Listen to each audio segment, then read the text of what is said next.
Эрхэм үзэгч та бүхний амрыг ирээ эх орны төлөө нэвтрүүлэг эхэлж байна.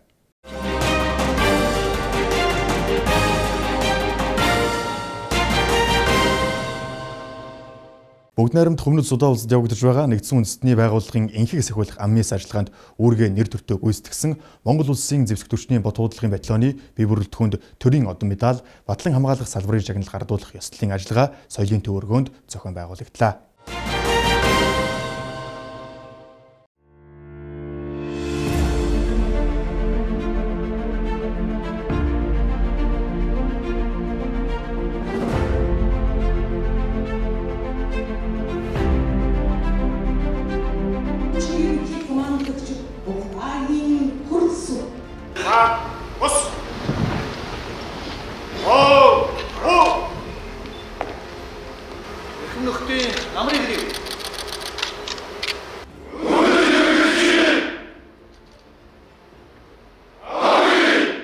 Монгол улсын зэвсэг түвшний мот буудлын батальоны 11-р ээлжийн цэргийн багийн бие бүрэлдэхүүн цаг уурын хүндхэн нөхцөлд дэлхийн нийтийг хамарсан COVID-19 цар тахлын үед халуун орны халдварт өвчний голомт зэрэг ажиллагааны газар орны амаргүй нөхцөлд нэгдсэн үндэсний байгууллагын аюулгүй зөвлөлийн тогтоолоор батлагдсан мандатын хүрээнд бүгд найрамд Хүмүүст судаа улсын энгийн иргэдийг хамгаалах хүмүүнлэгийн тусламжийн байгууллагын үйл ажиллагаанд дэмжлэг үзүүлэх, энхийн гэрээний хэрэгжилтийг хангах, баазын болон дотоодын дөрвөсгийн хуарангийн харуулах хамгаалтыг зохион байгуулж, аюулгүй байдлыг хангах үүргүүдийг амжилттай хэрэгжүүлээд эх орондоо ирсэн. Эх орон төр цэргийн мэргэжлийн дээд удирдлагаас өгсөн үүрэг даалгаврыг амжилттай биелүүлсэн цэргийн багийн бие бүрэлдэхүүнд төрийн дээд одон медаль болон батлан хамгаалах салбарын шагналыг гардууллаа. Өндөр хариуцлагатай нэг хүндийг хүрээсэн цэнгэл дуулахтан энхийг сахиулагчдын алдар суу амжилт бололт багтан гоёа багтан үр хэрэг өргөжин илэрх болтугай. Монгол цэргийн сүргэж цаг золбоо үеийн өндөр мандан бодог болтугай. Монгол улсын төлөө зүтгэе уухай өгтөө.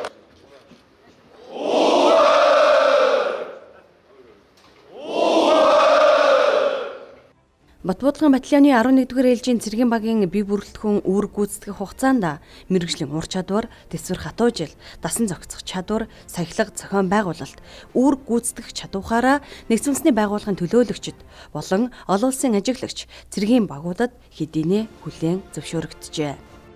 Би одоо энэ цэцэнд ажиллаад 24 жилдээ ажиллаж байна. Энэ улсад одоо би 4 ажиллагаанд явж байна.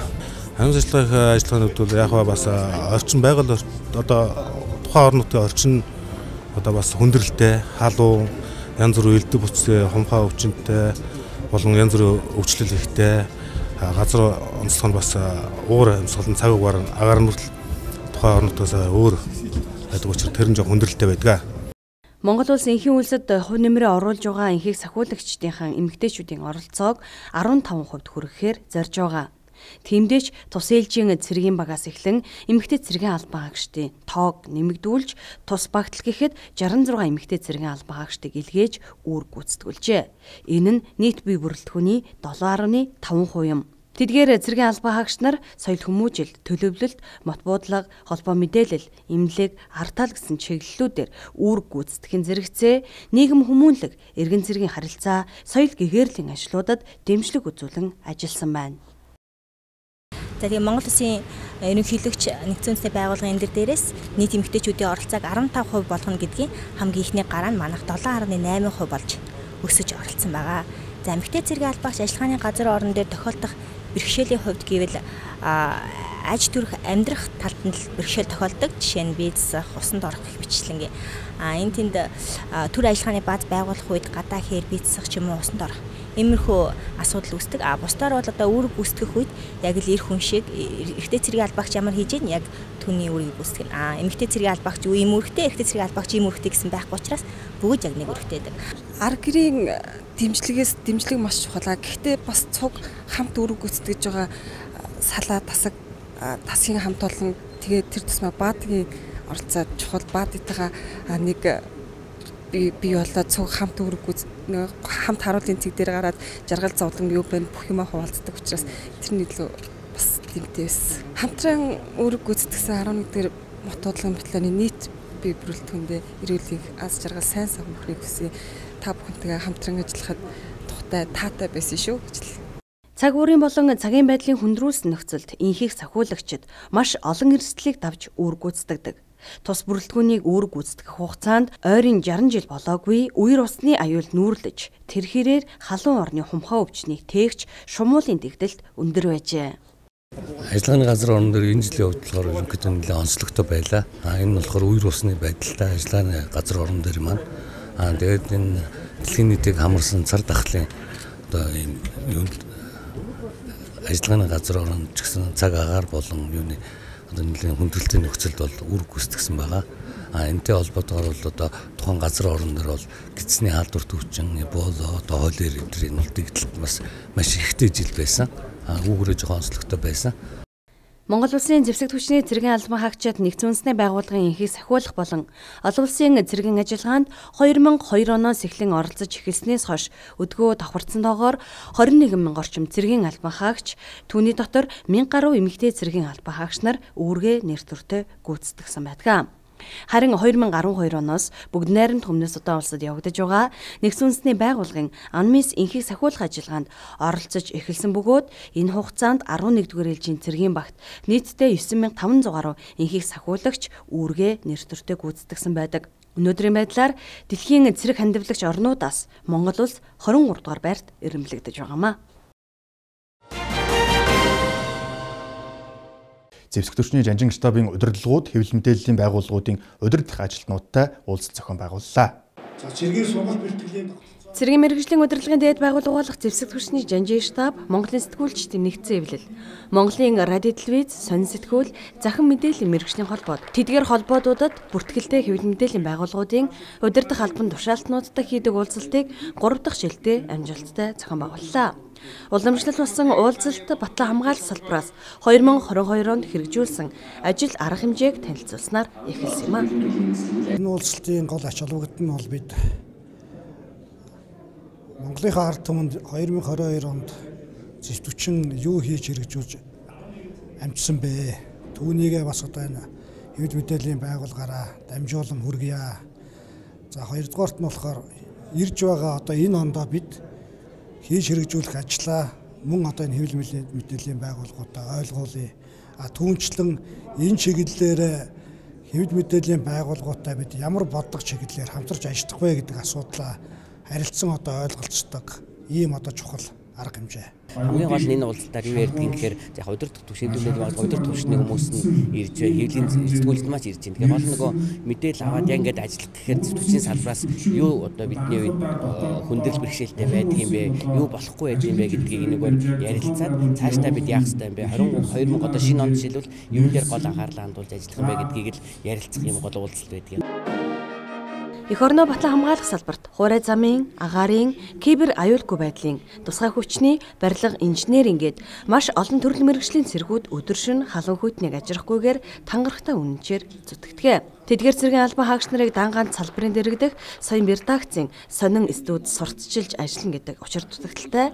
Тиймээс Монголд үйл ажиллагаагаа явуулж байгаа радио телевиз, сонин сэтгүүл, захин мэдээллийн албадуудтай зэвсэг түвшний жанжин штаб хамтран ажиллаж мэдээлэлээ сурталчилдаг 60 гаруй байгууллагуудын удирдлагуудыг оролцуулж хойшид хэрхэн хамтран ажиллахаа энэ үеэр тодтогсон юм а. Онцны олонний телевиз бол олон нийтийн өмнө хүлээсэн үүргийнхээ хүрээндчдэр Батлан хамгаалах салбарыг зайлшгүй дэмжиж ажиллах ёстой. За дэмжихдээ бид дандаа магтаад цаашаагаа дайна гэсэн үг биш. Энд байгаа алдаа оноог энэ бас шүүмжилж, зөв шүүмжилж, энийг яаж засаж залруулах юм? Үнэхээр одоо болж байгаа бодит сайхан туршлагуудыг яаж хуваалцах юм? Батлан хамгаалах салбарт ард иргэдэд хоёрын хооронд яаж гүүр болох юм?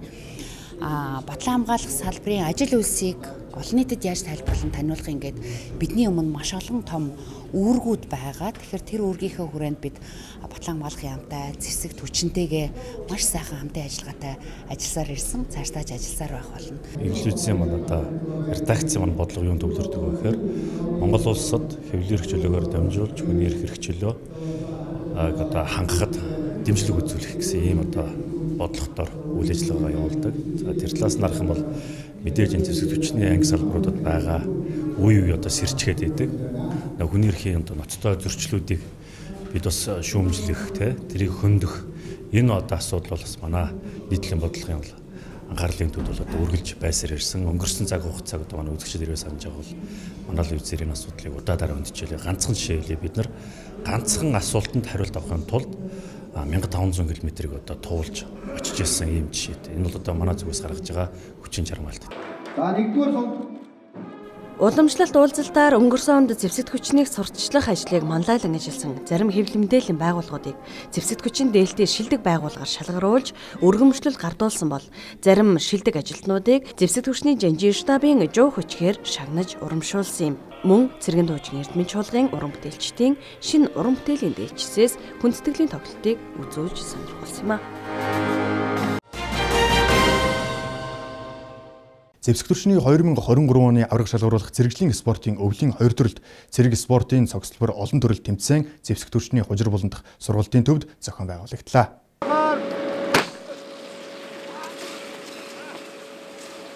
Тэмцээнд зэвсэг төрчний 25 анги байгууллагын 270 орчим цэргийн аль багшд оролцож хурд хүч авахалсан ба тэсвэр хатуужлаас орон өсөлдснөөс олон улсын хэмжээний мастер 7, спортын мастер 19, зэрэглэлийн спортын мастер дид мастер 26, зэрэглэлийн спортын зэрэгтэй тамирчин 40 гаруй оролцсон юм а. Зэрэглэлийн өвлийн спортын төрлүүд нь цэрэг аль багштыг цагаагаар хүнд нөхцөлд дасан зохицож, сантаагаар үрг гүйцэтгэх техник ур чадварыг нэмэгдүүлж, түүнд шаардлагатай тэсвэр хатуужлыг суулгаж, бэлэн байдлыг нь бодитоогоор шалгах олон талын ач холбогдолтой юм а. Энэхүү тэмцээнд оролцогчид 18-аас 30, 31-ээс 35, 36-аас 40, 41-ээс дээш гэсэн 4 насны ангилалд өрсөлдөж аваргуудаа тодрууллаа. За тэмцээн бол одоо таа хүн мэдэж байгаа биатлон, патрулын төрөл, цэрэг спортын зохицбор нормын олон төрөлтийн тэмцээн гэдэг ийм тэмцээнүүд явагддаг. За ер нь бол биатлон, патрулын энэ төрөл явагдсанаар манай зэвсэгчний энэ цэргийн албан хаагчдын хагалагч нарын офицеруудын маань өвлийн спортоор хичээллэх. За магадгүй энэ спортод одоо дамжуулж байлдааны бэлтгэл сургалт, цэргийн сургалт бэлтгэл маань бол бас нэлээд одоо дээшилсэн. Өлөн гэхэд л манайх 2 шин залуу сургасан. Тэгээ нодлон Батролд хөрөл аваад дээр нь 2 залууга мастер болгосон. Энэ жилийн хувьд бол бас шин залуучуудыг бэлдсэн. Тэгээд манай Батчаргал гээд бие тавирын дарга өөрөө цааны олон хэмжээний мастер бас залуучууд тагаал өрсөлдөөл өөхгүй л тэгэл нас 41-ээс дээш ихгүй би одоо 44-тэй. Тэгэд залуучуудтай Батраад уралдаад дахиж 2 мастер төрүүллээ. Бас хөрөл медаль авлаа багаар. Тэгээд энэ жилд нэстэ бас насны олон төрөлттэй ЦСЦ-гийн юунд бол манайх залуучууд бид бүгд л хувь насандаа хичээгээд одоо анхнуудаа цом авч байна. За 20 гаруй анги байгууллагаас оролцож байна. Ер нь бол тамирчид маань маш идэвхтэй сэтгэл зүтгэл хамаг хүчтэй ажиллаад оролцож байна. Тэгэхээр мундаг бахархалтай байна тийм. Өмнө жил 20 оныхоор хүрэл медаль авч ирсэн. Тэр өмнө жилүүдээр бол бас мөн хүрэл мөнгө медалууд авч ирсэн. Олон жил 7 удаагийн тэмцээн болж байна. Ер нь оролцож байгаа даа тийм. Тэмцээний төгсгөл зэрэгчлийн спортын цол зэргийн болзол биелүүлсэн тамирчдад спортын цол олгож, хувийн болон нэгдсэн дүнгээр байр эзлүүлэн шагналыг гардууллаа. Эмэгтэй багийн дүнгээр хурандаа мөнхөөр захирагчтай зэвсэг түвшний тэг 16 дугаар нэгтгэл тэргүүлсэн бол эрэгтэй багийн дүнгээр хурандаа гандуулга захирагчтай зэвсэг түвшний тэг 15 дугаар ангийн баг тамирчид энэхүү тэмцээнийг манлайлсан юм а. Тус тэмцээнд оролцсон баг тамирчдын дунд хугацаа зэргийн албаагчид цөөнгүй байсан нь тэмцээний цар хүрээ улам бүртэлж өргөжж байгааг шүүгчнэр онцлон тодтогч байсан юм а. Эх орны төлөө нэвтрүүлэгтэй хамтдаа ирэх үзэгч та бүхэндээ баярлалаа. Нэвтрүүлгийн энэ хэсэгт Бадлан хамгаалах салбар дүрнсэн мэдээллийг багцлан үзүүлье. Монгол Улсын засгийн газрын гишүүн Бадлан хамгаалахын сайд сайхан бээр дэргүүтэй салбарын удирдлагууд бүртээ төрийн эмчит аж ахуйн тооцоо төлбөрийн газар ажиллалаа. Энэ үеэр тус байгууллагын дарга хурандаа инх тайван ойдлын үйлдвэрийн талаар танилцуулж тулгамдж байгаа асуудлыг дэвшүүллээ. Тус үйлдвэр нь төрийн зэргийн болон хууль сахиулах байгууллагуудын бие бүрэлдэхүүний хувьд хэрэглэлийг Монгол Улсын ерөнхийлөгчийн зарилгаар баталсан загвар стандартын дагуу үйлдвэрлэдэг байгууллага юм а. Өнгөрсөн онд бүртээ үйлдвэр нь Цагдаагийн ерөнхий газрын харьяанд байсан цагаан шонхор зэргийн дөрөнд хувцсны үйлдвэрийг өөртөө нэгтгэн үйл ажиллагаагаа явуулж байна. Ингэснээр бүртөө зэргийн дөрөнд хувцсны ойдлын үйлдвэрийн үйл ажиллагаа өргөжж төрийн зэргийн болон хууль сахиулах байгууллагуудын албаагчдын дөрөнд хувцсыг нэг стандартаар үйлдвэрлэх боломжтой болсон юм. Үйлдвэрлэх хүчин чадлын хувьд үйл ажиллагааны хувьд нэлээд айтайхан хөгжижээ. Ажил гайгүй юм байна гэж авч байна. Амжилт хүсье.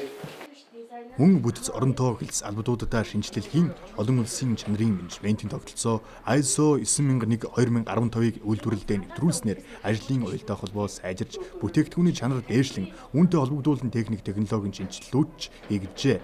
Мөн бүртээ үйлдвэрлэн хэрэглээндээ Avisoft, Cloud 3D, Call Center зэрэг програмуудыг нэвтрүүлснээр үйлчлүүлэгч бүтээгдэхүүнийхээ үйлдвэрлэлийн явцыг захимаар хянах, гар ажиллагааг хөнгөвчлөн ажлын бүтээмж дээшлж байгаа гэдгийг онцолсон юм а.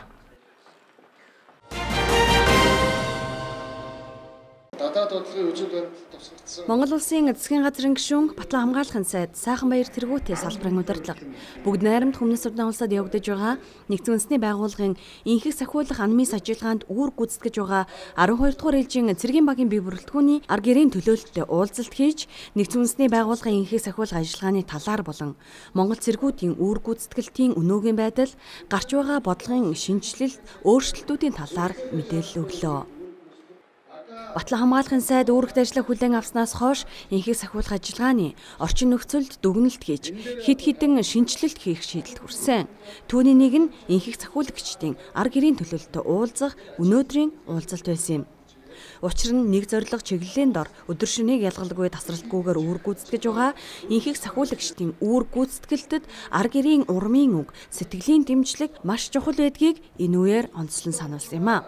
Уулзалтын төгсгөлд ажиллагааны газар оронд үүрэг гүйцэтгэж байгаа 12 дугаар ээлжийн цэргийн багийн үүрэг гүйцэтгэлтийн талаарх видео танилцуулгыг хүргэхээс гадна цэргийн дуужгийн эрдмийн чуулгын хамт олонны тоглолтыг сонирхуулсан юм а.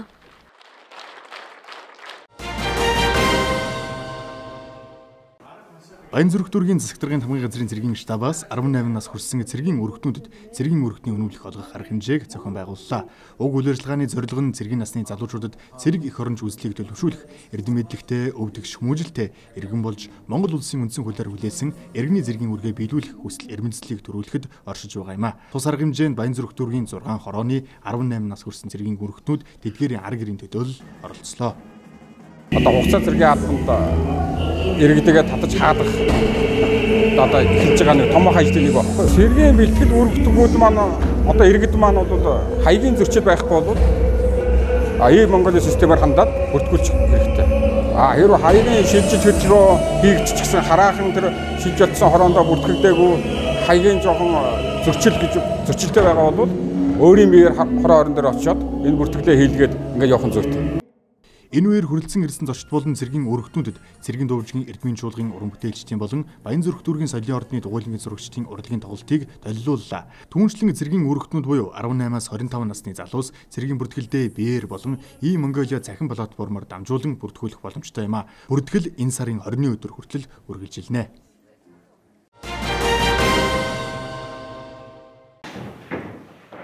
Батлан хамгаалах яамны харьяа аж ахуйн нэгж байгууллагын төрийн албаагчийн ёс зүйн зөвлөлүүдийн өнгөрсөн оны тайлангийн хурал зохион байгуулагдлаа. Тус хурлын эхэнд харьяа байгууллагуудын удирдлагууд 2022 онд ёс зүйн чиглэлээр хийж хэрэгжүүлсэн ажил арга хэмжээний талаар дэлгэрэнгүй танилцуулсан юм. Үүний дараа нийт бие бүрэлдэхүүн яамны төрийн албаагчийн ёс зүйн зөвлөлийн 2023 оны төлөвлөгөөг батлах тухай асуудлыг хэлэлцэж зөвлөлийн дарга нарын санал сэтгэгдлийг сонслоо. Батлан хамгаалах салбарын ажилчин албаагчдын ёс зүйг төлөвшүүлэх, сайжруулах гэдэг бол зөвхөн ёс зүйн зөвлөлүүдийн үйл ажиллагаанаас хамаарахгүй. Энэ бол хувь хүн болон бүх шатны захирагч дарганараас хамаарах ийм зүйл байгаа. Энэ тал дээр бол одоо бүх шатны захирагч дарга нарт тодорхой үүрэг чиглэлүүд бол Батлан хамгаалах яамны удирдлагуудаас өгж ингэж ажиллана. Нийслэл үүргүүдийн цэргийн штаб бол иргэдэд Батлан хамгаалах төрийн үйлчлэгийг хөргөдгээр маш их онцлогтой байдаг. Тэр хэмжээгээр төрийн албаагч ёс зүйг сахих нь бол үндсэн үүрэг байдаг. Тэгээ энэ жил бол чамгүй үр дүнтэй ажилласан. За эх жилээс бол мөн дотоод бүтцтэй өөрчлөлт хийх, мөн ажиллах, журмаа шинчлэх, өшөө өргөн хүрээгээр ажиллах хэрэгтэй юм байна. Өнгөрөх 2022 онд бол цэргийн төгөмлөг ёс зүйн хэмжээг сахин ажилуулахын тулд бол сургалт сурталчилгааг зохион байгуулах ажлыг өргөн хүрээтэй зохион байгуулсан. Энэ дээр бол одоо сар бүрд бол ёс зүйн чиглэлээр сургалт сурталчилгааг зохион байгуулсан үр дүн өгөөжтэй байсан. Батлан хамгаалахын сайдаас Хурлын төгсгөлд Батлан хамгаалахын ерөнхий генерал шалгагч бригадийн генерал Болдбаатар харьяа байгууллагуудын ёс зүйн зөвлөлийн дарга нарт холбогд хуурга чиглэлийг өгсөн юм. Тодорхойлбол хууль тогтоомж дүрм журмыг сурталчлах, нөлөөллийн айныг үргэлжлүүлэх, ёс зүйн зөвлөл хоорондын ажлын уялдаа холбоог сайжруулах, бүх шатны дарга зархигч нарыг мэргэжил арга зүйн удирдлагаар хангах, зөрчил дутагдал илэрсэн бол заавал засч залруулах ёстой гэдгийг хэлсэн юм. Мөн энэ оноос эхлэн ёс зүйн зөвлөлүүдийн хийж хэрэгжүүлсэн ажлуудад үнэлэлт дүгнэлтөгч үйл ажиллагаагаа улам төгөлдржүүлэн ажиллахаа илэрхийллээ. гэдэг бол азтай ганц хэлсэн шүү гэдэг үг шүү. Алдаа зөрчил гаргуул тэгж л хэлэх гэж байгаа юм. Хэлээ үстэй гэдэг үгийг хэлэх гээд байна.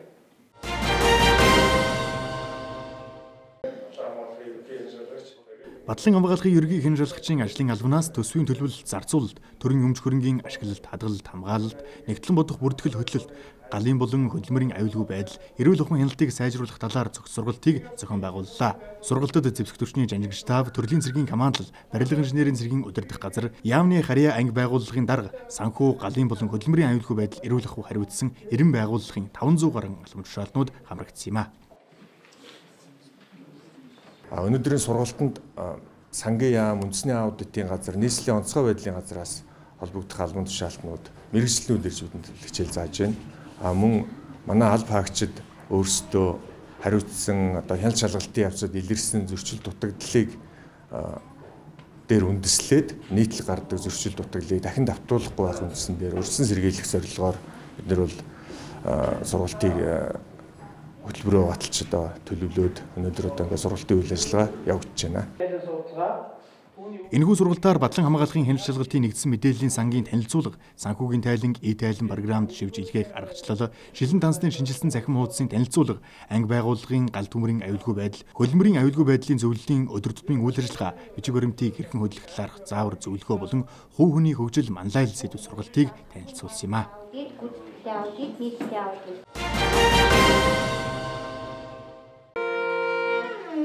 Зэвсэгтөрчний 2022-оос 2023 оны сургуулийн жилийн цэргийн сургалт бэлтгэлийн ерөнхий төлөвлөгөөний дагуу нэгтгэл анги байгууллагуудын номын санч нарын мэргэжлийн ур чадварыг дээшлүүлэх, цахим номын сангийн тухай мэдлэг олгох, зэвсэгтөрчний жанжин штабын даргын 2018 оны Адроп 250 дугаар тушаалаар батлагдсан зэвсэгтөрчний нэгтгэл анги байгууллагын номын сангийн үйл ажиллагааны зааврын хэрэгжилтийг хангахад дэмжлэг үзүүлэх зорилгоор мэргэжил арга зүйн сургалтыг зохион байгууллаа. Энэхүү сургалт нь зэвсэгтөрчний бие бүрэлдэхүүний оюуны эрэлт хэрэгцээг хангаж, үйлчлэгээ үзүүлдэг, соёл гэгээрэл, эрдэм шинжилгээ судалгаа, мэдээллийн нэгжийг хариуцсан өндөр хариуцлагатай чухал албан тушаалтнуудтай зохион байгуулж байгаагаараа онцлог сургалт юм а.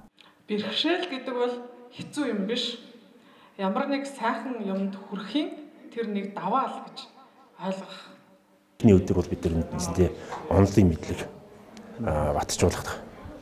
Хоёр дахь үед нь бид нар одоо онлын мэдлэгээ батжуулах, одоо дадлах гэсэн үндсэн хоёр хэлбэрээр сургалтыг зохион байгуулахаар төлөвлөн явуулж байна. За энэ удаагийн сургалтын онцлог бол зэвсэгтийн анги байгууллагын номын санчтай явж байгаа сургалтаа бид нэр үндэсний Батлан хамгаалах их сургуулийн төв номын сан, за нийслэлийн гэр бүл хөгжил залуучдын хөгжлийн газартай хамтлан зохион байгуулж байгаарах онцлогтой байна. Номын санч нарын мэргэжлийг байнга дээшлүүлж, сургалт мэдээллийг цагааллгүй хүргэж, сурган дадлагжуулж, номын сангийн үйл ажиллагаа үйлчлэгээг чанаржуулснаар зэвсэгтөрчний бие бүрэлдэхүүний сургалт бэлтгэл, оюун санааны мэдлэг боловсролыг дээшлүүлэхэд томоохон хөшүүрэг болох нь дамжиггүй юм а. Түүнчлэн анги байгууллагынхаа номын сангийн үйл ажиллагааг дээшлүүлэх, бие бүрэлдэхүүнийг соён гэгэрүүлэхэд чиглэгдсэн ажил албан тушаалынхаа үргийг хэрэгжүүлэхэд шаардлагатай мэдээллийг авч, шин санаа, дэвшилт, дарга барилд суралцсан ажлын идэвх санаачлах өсөн нэмэгдэх ажил бүгдэлтэй юм а.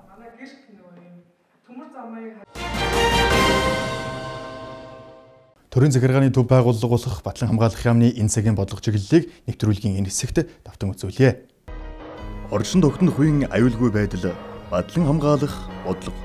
Монгол улсын үндэсний язгуур ашиг сонирхолд Монгол улсын тусгаар тогтнол, бүрэн эрхт байдал, нутаг дэвсгэр, хил хязгаарын халдшгүй байдал болон бүрэн бүтэн байдал багтах бөгөөд энэ нь үндэсний аюулгүй байдлын анхдагч нөхцөл, Монгол улсын орчин тогтнох үеийн аюулгүй байдлын үндэс юм.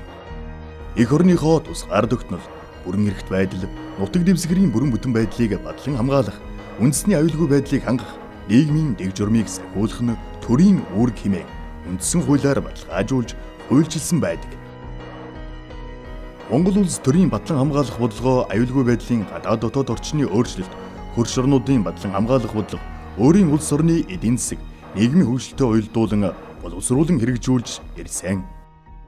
Монгол улсын их хурлын 2015 оны 85 дугаар тогтоолоор батлагдсан мөрдөгдөж буй Монгол улсын Бадлан хамгаалах бодлогын үндэс баримт бичигт Бадлан хамгаалах тогтолцооны үндэс нь нэгд төр захиргааны байгууллагуудад нийт иргэний оролцоонд тулгуурласан орон нутгийн хамгаалалт, хоёрт мэрэгжлийн зэрэгт суурилсан зэвсэг төвчин, гуравт нэгдмэл удирдлага, төлөвлөлт бүхий дайжлага болохыг тодорхойлон зааж өгсөн. Орон нутгийн хамгаалалтын зорилго нь Монгол улсын орон нутгийн өөрийгөө хамгаалах нийгэм, эдийн засгийн чадамжийг нэмэгдүүлэх замаар Бадлан хамгаалах нэгдмэл тогтолцооны зохиц байдлыг хангахад оршиж байгаа бөгөөд энэ нь Монгол улсын геостратегийн байршил, улсын эдийн засгийн чадвах боломж, эх орноо Бадлан хамгаалах бодлогын урьдчилан сэргийлэх стратеги, Монгол улсын эвсэлд үлнэгдэх гадаад удирдлагын зарчмаас тус урган гарсан байдаг. Бадлан хамгаалах үйл ажиллагаа нь үндэсний аюулгүй байдлыг хангах үйл ажиллагааны бүрэлдэхүүн хэсэг бөгөөд Монгол улсын тусгаар тогтнол, бүрэн эрхт байдал, нутаг дэвсгэрийн бүрэн бүтэн байдал, хил хязгаарын халдшгүй дархан байдлыг хангах, хамгаалах зорилго бүхий улс төр, эдийн засаг, нийгэм, эрх зүй, цэргийн цогц өргөн сар хүрээтэй арга хэмжээ, тэдгээрийг хэрэгжүүлэх нэгдмэл удирдлага, зохион байгуулалт, зохицуулалтын цогц асуудал юм. Монгол улсын Бадлан хамгаалах бодлогын улс төрийн чиглэл нь аюулгүй байдлын болон гадаад удирдлагын үзэл баримтлалыг үндэс болгон улс төр дипломатын аргыг хүрдэл болгох бөгөөд гадны зэвсэг төрөмгийллийн эсрэг цэргийн хүч ашиглах явдал юм.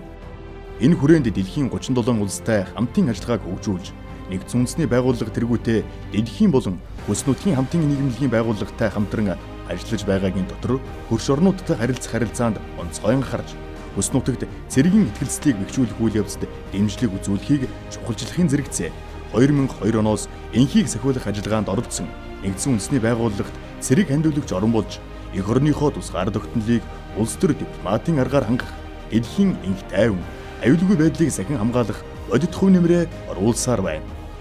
Түүнчлэн өөрийн оронд олон улсын хамтарсан сургууль, сургалт дадлагыг гадаад орны цэргийн албаагчтай явуулж цэргийн итгэлцлийг бэхжүүлж байна. Энэхүү баримт бичгээр альва хүчирхийлэл, төрөмгийллийг үл зөвшөөрөх, цэргийн альва эвсэл холбоонд нэгдэхгүй, нутаг дэвсгэрээ хөрш болон улс орны эсрэг чиглэсэн цэргийн үйл ажиллагаанд ашиглуулахгүй, үе олноор хөнөөх зэвсгээс ангид байлгах, гадны зэвсгэлэл төрөмгийлэл төртгөөс бусад тохиолдолд дайн зэвсэгт мөргөлдөөнд оролцохгүй байх, хууль гаргахгүйгээр гадаадын цэргийн хүчнийг нутаг дэвсгэртээ байрлуулахгүй, дамжин өнгөрүүлэхгүй байх, үе олноор хөнөөх зэвсгийн тархалтыг хязгаарлах, олон улсын терроризмтэй тэмцэх чиглэлээр нэгдсэн үндэсний байгууллагын өмнө хүлээсэн үүргээ баддгаж буй хэрэг юм.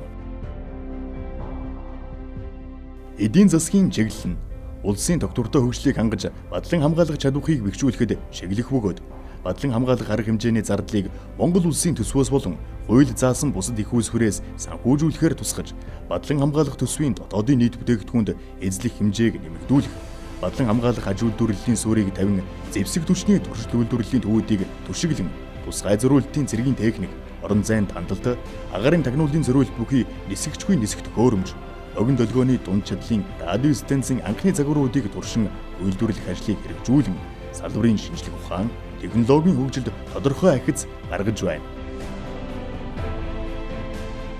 Эрх зүйн чиглэл нь Бадлан хамгаалах тогтолцоо, зэвсэг түвшний үйл ажиллагааны хууль эрх зүйн орчин буюу Монгол улсын Бадлан хамгаалах бодлогын үндэс болон төрийн хууль тогтоомжоор тодорхойлогдож байна. Монгол улсын Бадлан хамгаалах бодлогын үндэс баримт бичигт нийцүүлж Монгол улсын Бадлан хамгаалах тухай, зэвсэг түвшний тухай, орон нутгийн хамгаалалтын тухай, цэргийн албаны тухай, цэргийн албаагчийн эрх зүйн байдлын тухай зэрэг хуулиудыг батлуулж Монгол улсын Бадлан хамгаалах тогтолцоо, үйл ажиллагааны эрх зүйн үндсийг шинжилсэн юм. Нийгмийн чиглэлийн үндэс нь хүний хөгжлийн хүчин зүйлтэй илүү холбогдож, хүн амын эрүүл мэнд, боловсрол, сэтгэл зүй, бие бэлтрийн болон эх оронч үзэл хүмүүжлийн төлөвчлөөр тодорхойлогдож, эх орноо Бадлан хамгаалах үйл хэрэгт иргэн бүрийн оролцоог хангаж, цэргийн албаах тогтолцоог боловсронгүй болгох, иргэдийн цэргийн албаах хүс сонирхол, эрмэлзлийг нэмэгдүүлэхэд шиглэсэн нийгэм эдийн засгийн урамшуулалт бодлого боловсруулж хэрэгжүүлэхэд оршиж байна. Ийхүү Монгол улсын үндэсний аюулгүй байдлын анхдагч нөхцөл, Монгол улсын оршин тогтнохын аюулгүй байдал нь төрийн Бадлан хамгаалах бодлогоор тодорхойлогдсон иж бүрэн зохицоор хэрэгжин баталгаажж байна. Монгол улсын Бадлан хамгаалах яам. Эх орны төлөө нэвтрүүлэгтэй хамт байсан эрхэм үзэгч та бүхэндээ баярлалаа. Эх 7 хоногт шинэ мэдээлэл сонирхолтой нэвтрүүлгээр иргэн уулзлаа. Түр баяртай.